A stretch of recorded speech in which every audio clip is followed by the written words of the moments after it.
The Ravens' locker room just turned into ground zero for controversy, and not because of what's happening on the field. A bombshell article from the Baltimore Sun lit a fire under an already crumbling season, revealing that the Ravens' coaching staff made a drastic and, frankly, head-scratching decision. They stripped the players' locker room of anything fun. No more ping pong. No more video games. No more basketball hoop. Gone. All of it. As if the reason for their losing streak was a round of cornhole before practice. And let's be real, the move didn't just rub fans the wrong way, it blindsided the players. According to the Baltimore Sun, multiple players confirmed the decision came straight from the coaching staff. Their reasoning? Cut the distractions. Lock in. Focus. The Ravens had just lost to the Chiefs in Week 4. And the reaction from the top was to start treating the locker room like a military camp instead of a football team trying to find its rhythm. The problem? That decision did nothing but backfire. Since the removal of the locker room activities, the Ravens dropped 2 more games, extending their losing streak to 4 straight. If the plan was to sharpen the team's edge by killing any sense of joy or release from the daily grind, well, it didn't work.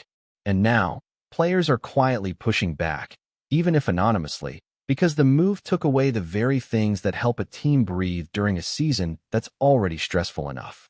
From the outside looking in, it feels like a coaching staff desperately trying to control something, anything, as the season slips through their fingers. Instead of owning up to tactical mistakes or defensive breakdowns, they chose to go after ping-pong tables. It's a classic case of blame shifting. And former NFL quarterback Kurt Benkert even weighed in, saying, "That's one way to lose a locker room." He nailed it. If your solution to losing is to take away downtime and blame recreational activities, it's time to look in the mirror. What's worse is how this situation is being perceived. Instead of tightening the ship, it's now become a national storyline. And the optics? Brutal. From the outside, it looks like a franchise crumbling under pressure. And instead of addressing the real issues, like defensive breakdowns, missed tackles, poor execution on offense, they're treating a game of ping pong like it's the reason they can't get a stop on 3rd down. Let's be honest, the Ravens aren't losing because of cornhole or a few rounds of Madden. They're losing because they can't defend the pass, they can't stop the run, and the offensive line looks completely out of sync. And here's the stat that really puts things into perspective. Through 6 games, the Ravens have given up 194 points. That's dead last in the league. 30th in total yards allowed. 30th in passing touchdowns allowed. 30th in rushing touchdowns allowed. 24th in net yards per pass attempt. 21st in net yards per rushing attempt. These numbers are horrifying for a team that came into the season with playoff and even Super Bowl aspirations. This isn't about locker room vibes. This is about execution. This is about scheme. This is about coaching. And stripping away fun from the locker room? That's not just tone deaf, it's potentially destructive. A lot of players rely on those moments to decompress, to bond with teammates, to build chemistry. And now that's gone. Morale? Probably at rock bottom. And don't forget, this isn't even the first time this tactic has been used. According to the report, the Ravens coaching staff has pulled this kind of move in past seasons when things went south early. It's become a pattern. Remove the distractions, even if those distractions help players reset and build team chemistry. It begs the question, how many times are we going to go down the same road expecting different results? It's a huge miscalculation by the staff, and it shows just how out of touch the leadership seems to be right now.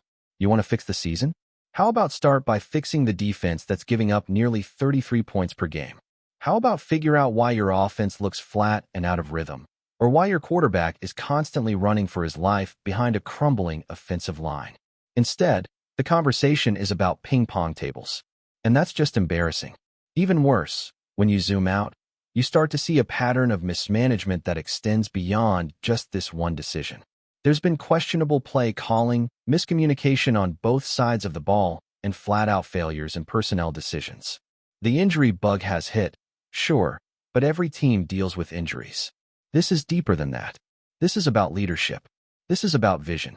And right now, it feels like the Ravens are spiraling, not just on the field but behind the scenes as well. And let's be honest, a move like this only divides the locker room further. Instead of building trust and transparency, you're breeding resentment. You're sending the message that the players can't be trusted to manage their own focus.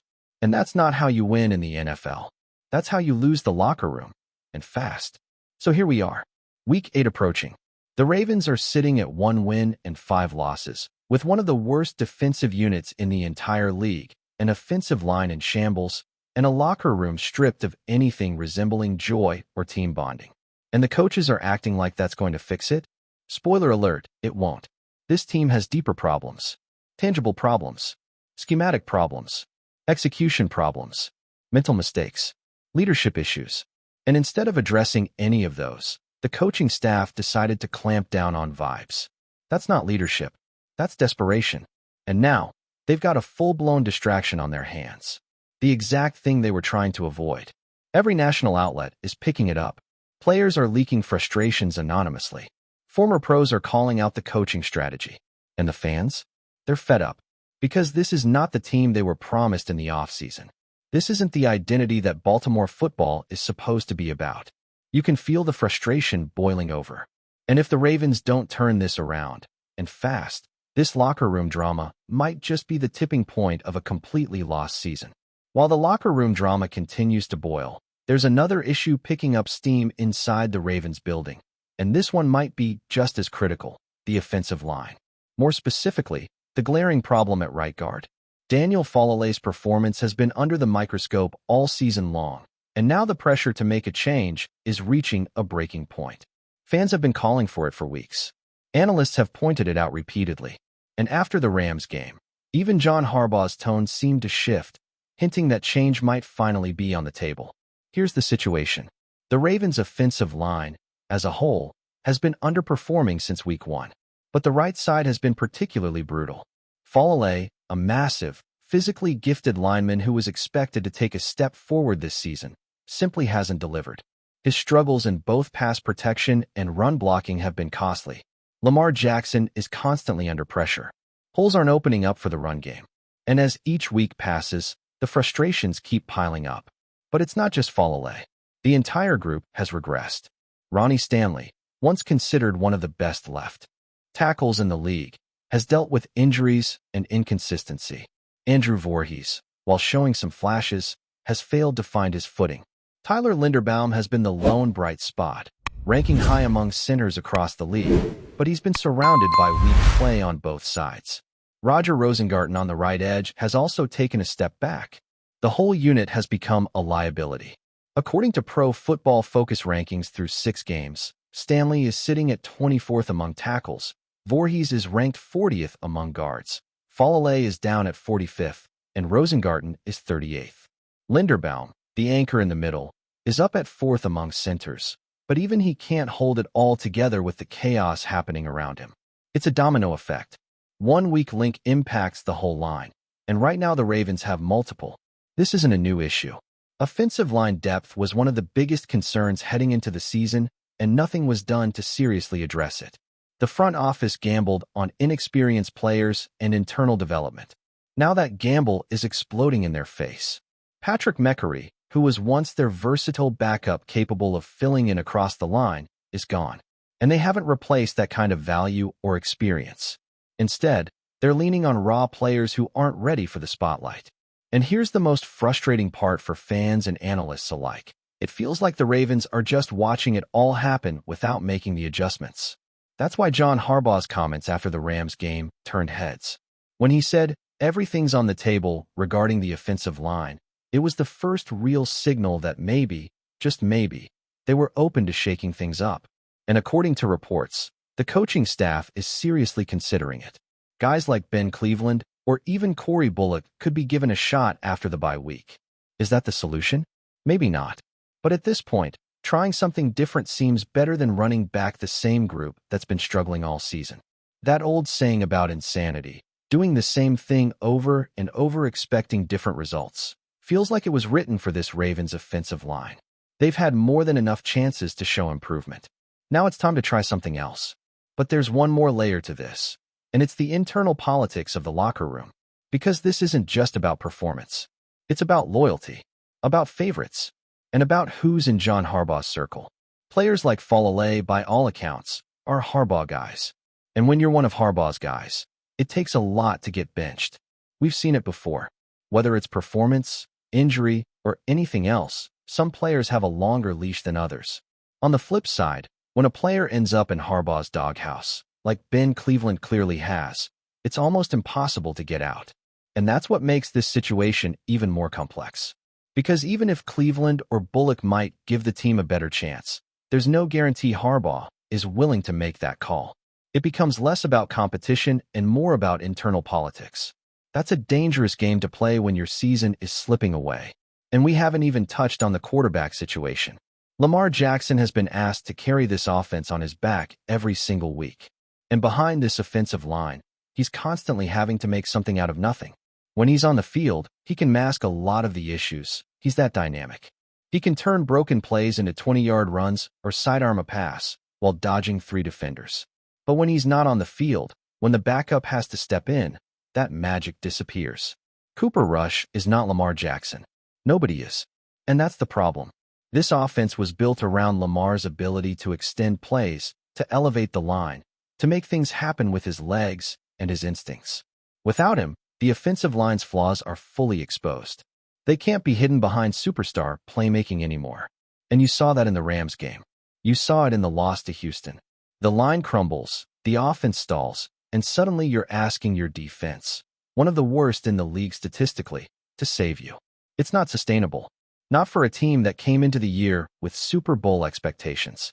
Not for a quarterback with MVP caliber talent who's getting hit more than he should. And not for a coaching staff that's already under fire for questionable decisions on and off the field. The offensive line needs a shakeup. It needed it 3 weeks ago. And now the Ravens are staring down Week 8, clinging to a 1-win record and trying to convince themselves that continuity is more important than competence.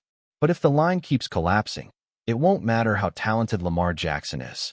He won't be able to carry a broken foundation, no matter how hard he tries. Before we dive in, don't forget to hit that subscribe button and give this video a thumbs up. Your support keeps us bringing you the latest news on the Baltimore Ravens. And hey, drop your take in the comments below. We want to hear from the flock. In a stunning turn of events that has left fans and analysts alike scrambling for explanations, rumors are swirling that star wide receiver DeAndre Hopkins, affectionately known as D-Hop, may be waving goodbye to the Baltimore Ravens. Sources close to the team suggest that the superstar's tenure in Baltimore could be coming to an abrupt end, sending shockwaves through the league and igniting speculation about the ripple effects this move could have on the AFC landscape. Hopkins' arrival in Baltimore was initially met with high expectations, as fans dreamed of a lethal combination with Lamar Jackson leading the charge. The duo seemed poised to elevate the Ravens' passing game to new heights, complementing their already dynamic offense. However, murmurs of tension behind the scenes and whispers of dissatisfaction with team dynamics have fueled speculation that Hopkins' days in Charm City may be numbered. The timing of this potential departure couldn't be more critical. The Ravens are in the thick of a playoff push, and losing a receiver of Hopkins' caliber could dramatically alter their offensive strategy. Analysts are already debating how Baltimore might fill the void. Could they turn to a lesser-known receiver? Or is this the opening for a blockbuster trade that reshapes the receiving core entirely? Meanwhile, opposing teams are likely licking their chops at the prospect of facing a Ravens offense suddenly deprived of one of its most explosive playmakers. Adding to the drama, social media has exploded with reactions ranging from shock to speculation about where D-Hop might land next. Some whispers point to teams in desperate need of a star wideout, while others suggest a reunion with former colleagues could be on the horizon. The NFL world thrives on uncertainty, and this rumor has all the ingredients for a late-season shakeup: talent, tension, and the tantalizing possibility of a surprise trade that could redefine playoff expectations. While nothing is official yet, insiders stress that negotiations and discussions are ongoing, and a definitive announcement could come at any moment. For now, Ravens fans are left to grapple with the possibility that their shining star may be heading for new pastures, a twist in the tale that could echo throughout the league and change the trajectory of the 2025 season. That's it for this update. If you enjoyed the video and want to stay in the loop with exclusive news on our Baltimore Ravens, make sure to subscribe and hit that like button. We'd love to hear what the flock thinks. Drop your thoughts in the comments. See you in the next one.